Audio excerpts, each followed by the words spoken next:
After those meetings were over, my wife and I, we drove home.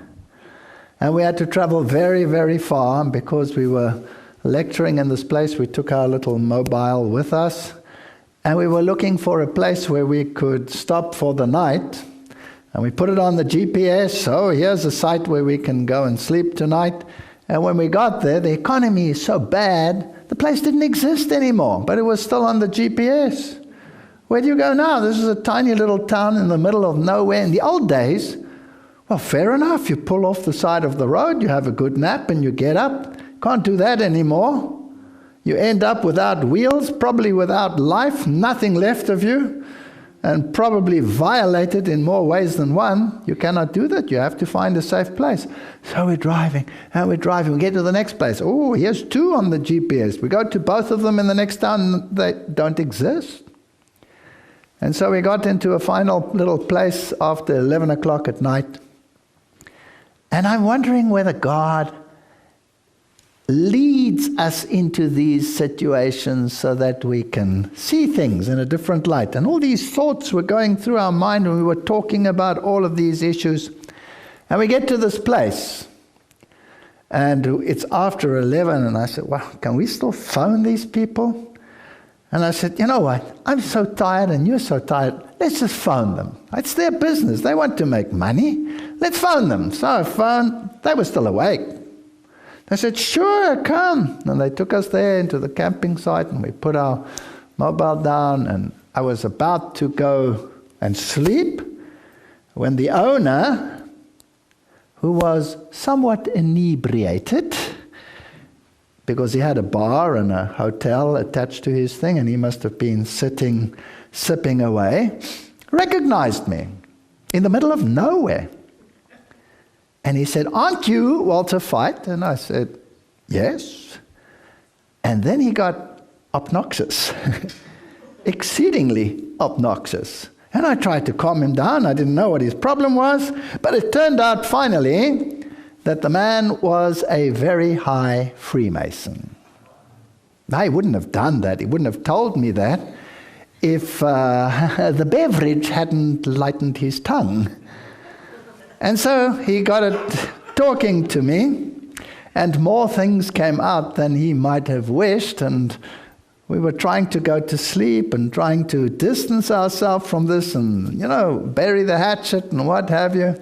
But then he started attacking me on what we believe, and particularly on the deity of Christ.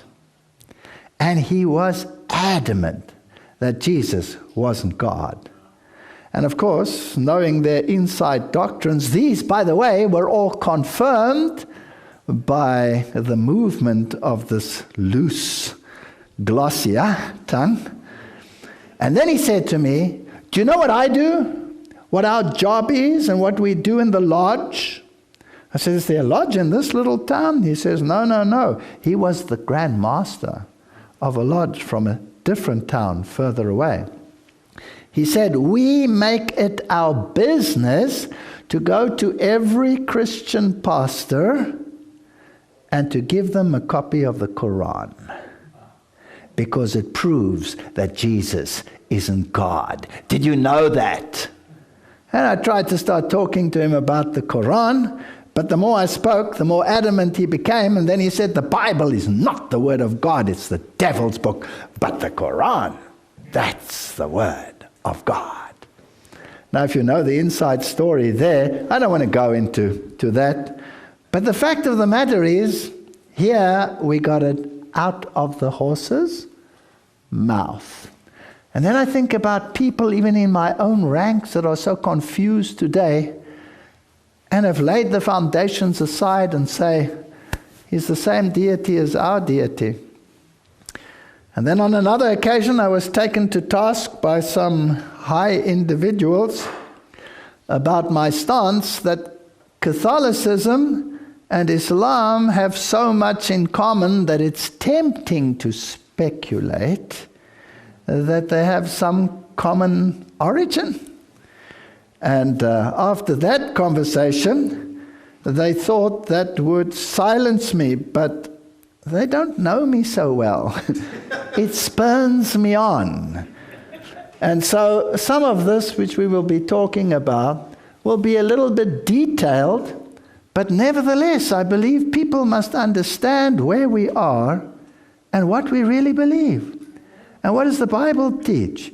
Because it's not only people close by, but the whole world that is so deceived, it's unbelievable. The Quran teaches that you have 3 categories of creation. You have angels, and then you have the yins, or the genii, where we get the genie in the bottle story from, the genii, and then you have man. And the angels have no freedom of choice. They are created for various tasks.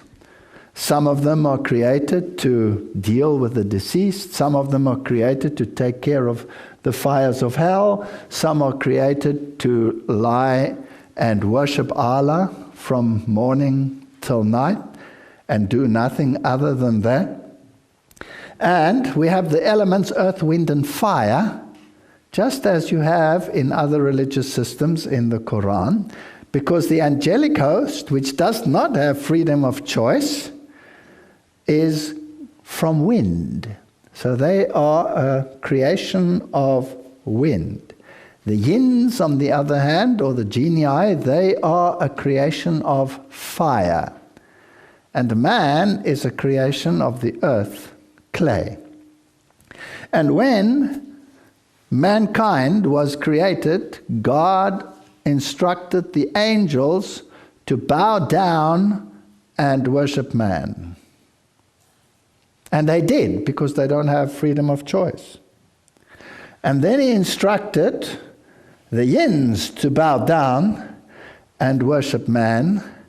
And Iblis, their leader, who is Satan, refused, because he claimed that he was fire and was therefore higher than the clay.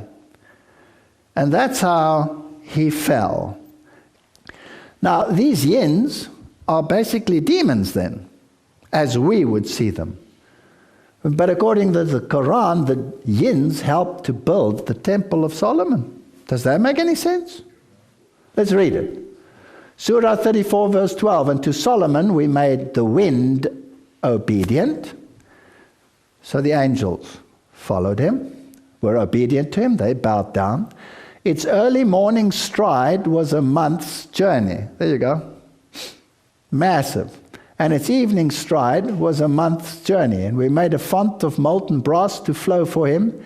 And there were yins, fallen beings, the head of whom is Iblis, Satan, that worked in front of him by the leave of his Lord. And if any of them turned aside from our command, we made him taste the penalty of the blazing fire. They worked for him as he desired, making arches, images, basins as large as reservoirs, cooking cauldrons fixed in their places. So the demons built the Temple of Solomon. How do you feel about that?